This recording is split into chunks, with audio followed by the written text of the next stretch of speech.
Mesdames, Messieurs, bonjour, bienvenue dans ce journal. Tout de suite, le sommaire. La zone industrielle de Glodigbe offre aujourd'hui des milliers d'emplois aux jeunes. Nous vous emmènerons dans cette édition au cœur de ce vivier de l'économie béninoise.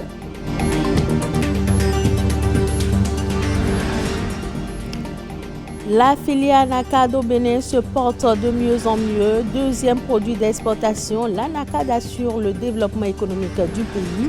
Mais comment accroître la production et la commercialisation de la noix de cajou? La réponse à suivre. Et puis, nous irons à la découverte de cette technique de massage qui vise à combattre le stress et les douleurs musculaires. On l'appelle la réflexologie. Elle permettrait de soulager des maux dont on souffre. Bienvenue dans ce journal. Le chef de l'État a délivré hier son discours sur l'état de la nation. Pendant 45 minutes, le président de la République a retenu l'attention du peuple béninois. Il est revenu dans son discours sur tous les secteurs vitaux de l'économie béninoise. Bonne nouvelle pour les salariés, à partir de 2023, plus de 60 milliards de francs CFA seront injectés en termes de salaire supplémentaire. Suivons un extrait de son discours. Les travailleurs béninois, qu'ils soient du public ou du privé, vont sur le même marché, n'est-ce pas? Et c'est pour ça que le gouvernement a obtenu du patronat l'augmentation du SMIC à hauteur de 30% pour passer de 40 000 francs CFA à 52 000. Et je voudrais, ici devant vous, exhorter à nouveau les employeurs privés à observer le même élan, à faire comme l'État et à pouvoir augmenter le salaire des travailleurs du secteur privé. L'idéal serait que ce soit dans la même envergure que ce que nous venons de faire, peut-être même voire plus. Mais il serait bien pour nous tous, pour les uns et les autres, que ce ne soit pas seulement les travailleurs du secteur public qui vivent l'enthousiasme de notre effort commun. Je voudrais donc inviter devant vous, dans cette salle du Parlement, m'adresser à tous les Béninois, à tous les employeurs privés du Bénin, leur dire qu'il est nécessaire que leurs travailleurs également aient leur part de notre croissance commune. La zone industrielle de Glodigbe, après sa création, offre aujourd'hui des milliers d'emplois aux jeunes. Dans ce magazine, Ariane Da Silva et François Zissou nous offrent une immersion au cœur de ce vivier de l'économie béninoise. Zone économique spéciale de Glodigbe. 1640 hectares d'opportunités d'investissement, de création de richesses et d'emplois au Bénin. Après quelques mois d'activité, le bilan est élogieux. Nous sommes aujourd'hui à plus de 5000 personnes qui travaillent dans cette zone tous les jours. Plus de 5000 Béninois sortis du chômage par le gouvernement grâce à la zone économique spéciale de Glodigbe. Marlène, que nous découvrons dans l'une des unités de confectionnement de vêtements, en fait partie. J'ai découvert la zone industrielle de Glodigbe grâce à la plateforme Azoli. Et j'étais à la maison quand un ami m'a dit « Ah, il y a une aubaine. Je sais que tu as la passion pour la couture. » Je me suis dit, il fallait que je postule. Nous sommes payés. C'est l'avantage que nous avons ici en étant en formation. Vous allez dans nos unités de confection de vêtements. Ce sont des unités qui sont climatisées, où il y a des crèches. Donc les femmes peuvent venir travailler et laisser leurs enfants à la crèche. Ce sont des unités de confection de vêtements où les travailleurs sont nourris de façon journalière, ces personnes sont bien rémunérées. C'est-à-dire que nous voulons éviter tout ce qui s'est fait dans les autres pays qui se sont industrialisés. Des conditions de travail pour la garantie d'un emploi stable et sécurisé. Cette zone qui est venue pour nous, c'est une grande chance pour nous, les jeunes d'aujourd'hui. Il y a beaucoup d'opportunités ici. À part l'industrie des textiles, il y a encore beaucoup de travail dans la maison. J'invite les jeunes à s'inscrire, à aller sur le site et s'inscrire. Il y a beaucoup de travail ici. Nous travaillons avec l'ANPE pour que tous les Béninois puissent avoir accès aux emplois de la zone. Et vous allez le constater, c'est une représentation du Bénin. Nous avons 3 usines intégrées de textiles qui seront opérationnelles dans 13 mois. Sur ces 3 usines intégrées de textiles, nous aurons à peu près 15 000 emplois. Il y aura des unités de confection de vêtements qui vont employer d'ici fin décembre 2000 personnes. Dans les 15 à 20 prochains mois, nous aurons à peu près 25 000 personnes qui vont travailler dans la zone. Sur les 7 années à venir, il est prévu la création de 32 usines intégrées de textiles à la zone économique spéciale de Glodjigbe, ce qui va entraîner le recrutement d'environ 160 000 personnes. On parle à présent du deuxième produit d'exportation après le coton. L'anacarde qui représente 25% du PIB et emploie plus de 70% de la population active. Une filière importante pour assurer le développement économique du pays. Comment faire pour accroître la production et la commercialisation du cajou béninois? Enoch Anator, conseiller technique près le Conseil national des exportateurs de cajou, nous édifie. La filière anacarde aujourd'hui au Bénin est dans une dynamique qui peut rassurer. Certes, il reste encore beaucoup à faire pour que les différents acteurs de la filière puissent véritablement tirer profit de leurs activités et que l'État puisse également en profiter au maximum. Les besoins aujourd'hui de la filière s'énoncent en termes donc de développement des capacités de production. La nécessité du renforcement de la recherche et notamment du financement de la recherche sur l'anacardier. C'est l'amélioration de l'environnement de transformation du cajou en faisant un focus sur les mécanismes de soutien aux transformateurs afin qu'ils puissent être compétitifs sur le marché international. C'est ensuite le développement d'équipementiers locaux dans une stratégie de partenariat peut-être avec les Vietnamiens et les Indiens qui sont les experts en la matière.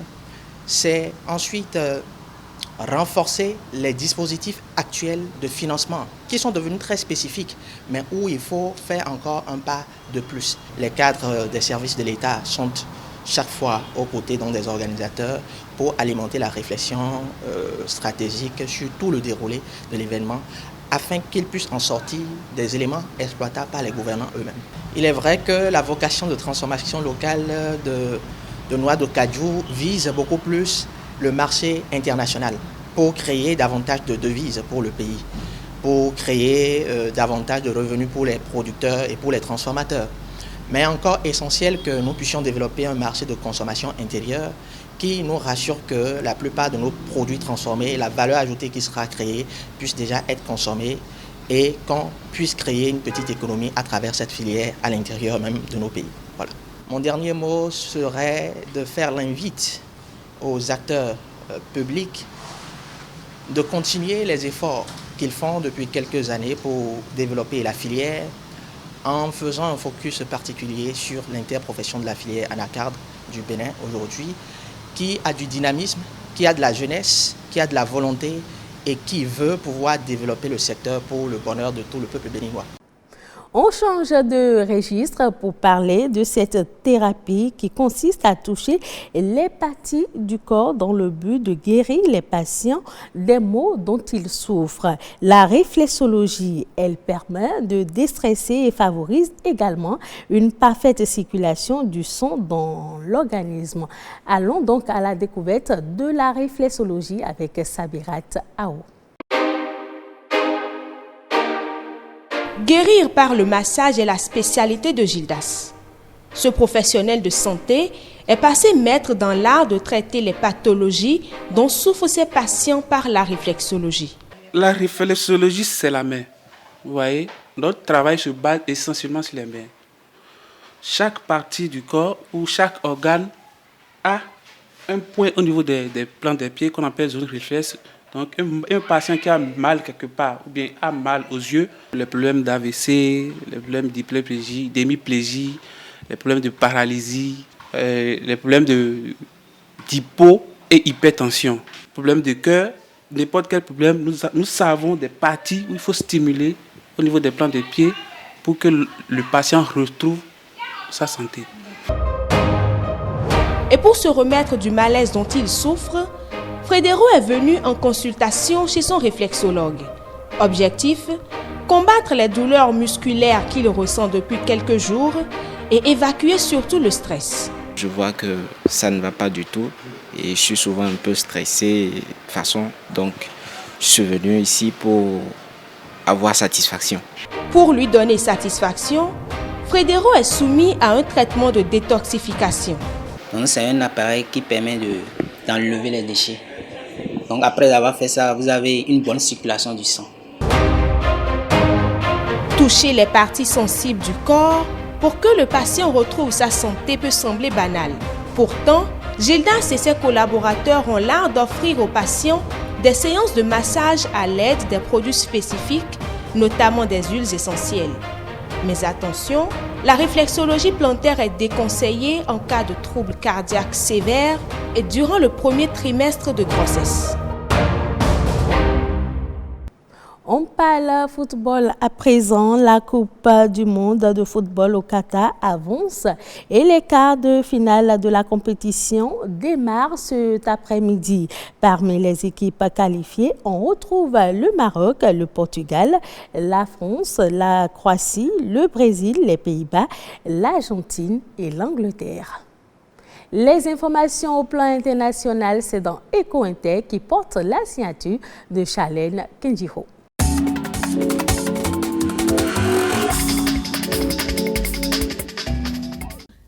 31,4 milliards d'euros, soit environ 20 000 milliards de francs CFA, c'est le résultat de la collecte de fonds organisée par le Niger, lundi 5 et mardi 6 décembre à Paris. Les investisseurs privés et partenaires techniques et financiers de ce pays sahélien se sont engagés à travers cette collecte à accompagner le plan de développement économique et social pour les années 2022-2026. Un plan quinquennal qui vise à stimuler une croissance économique censée atteindre un taux annuel moyen de 9,3% contre 5,4% en moyenne entre 2017 et 2020. Ramener le taux de pauvreté de 43% en 2022 à 35% en 2026 est aussi l'un des objectifs prioritaires de ce plan de développement. La campagne de commercialisation de l'arachide est de bon augure en Afrique de l'Ouest. Une opération qui débute avec des prix en hausse par rapport à l'année dernière. Une hausse tirée par les prix des huiles alimentaires importées qui engendre une augmentation de la demande locale.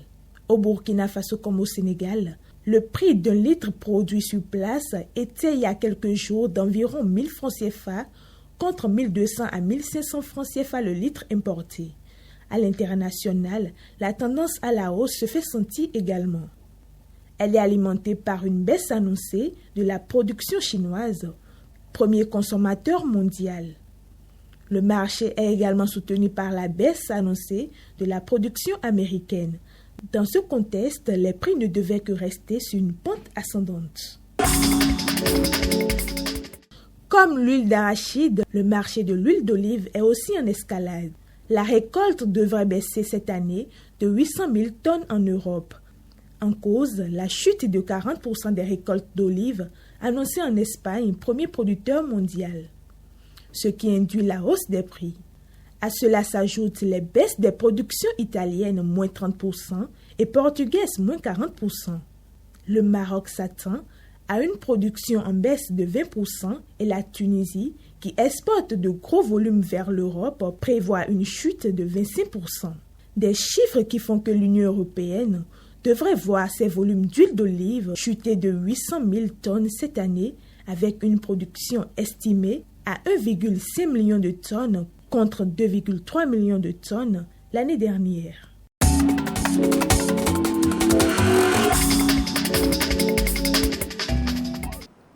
Et ce sera tout pour cette édition. Merci de l'avoir suivi. Retrouvez ce journal sur le site de l'ORTB, www.ortb.bj.